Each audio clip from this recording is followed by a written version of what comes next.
Hey everyone! Welcome back! A friend informed me of an indie title called Silent Hill 2 recently, and I said, why not? I'll check it out. It kinda seemed to be like an RPG from the cover of the box. And, look, I'm all for an RPG with horror elements, but this just isn't it. Parasite Eve, this is absolutely not. As the protagonist James, we are summoned to a town called Silent Hill by our late wife named Mary. And what we are met with is a character with a boring look, a boring personality, and a boring name. I mean, really? Just think about this. A protagonist named James.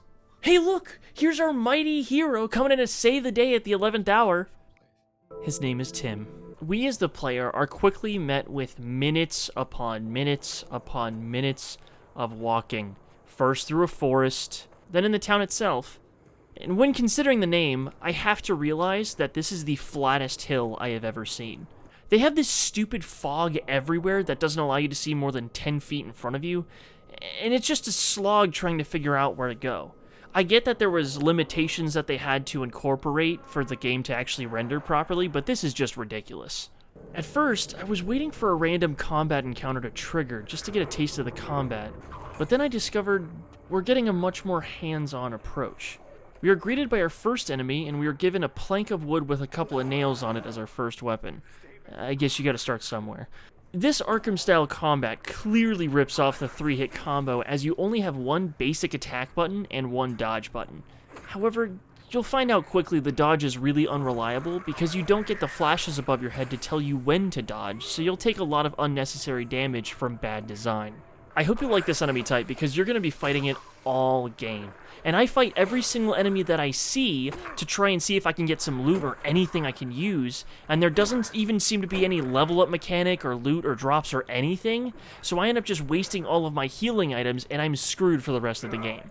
Wow. Thanks, designers. It seems to me that they're going for a Dark Souls style form of progression by finding different weapons and items and materials that way, but they all lack those crucial item descriptions that can really help expand this, at this point, non-existent lore. From what I can gather, we have to find arbitrary quest items that have zero correlation with each other, and somehow we're just supposed to know what to do with them.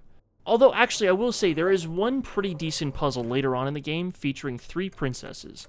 There are many routes these princesses can take, so I strongly recommend using a guide to figure out which discs to turn and when, and you'll solve this in no time. Probably my favorite puzzle in the game. And so much of this game is just vague and confusing. I mean, where am I even going? Every single door is locked, and there's nowhere that I can plausibly go. This game would really benefit with having a compass that directs the player where to go and when.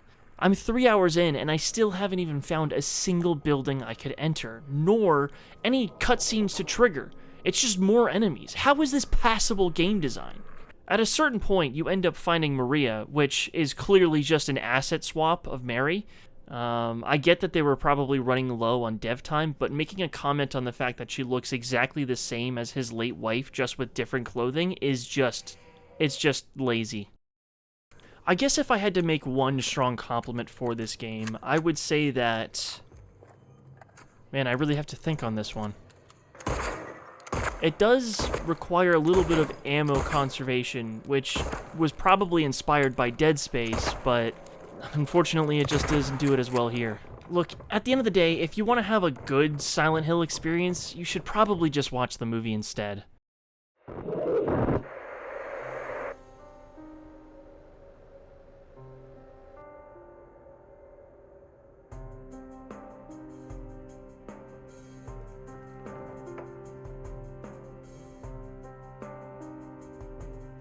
Oh my god.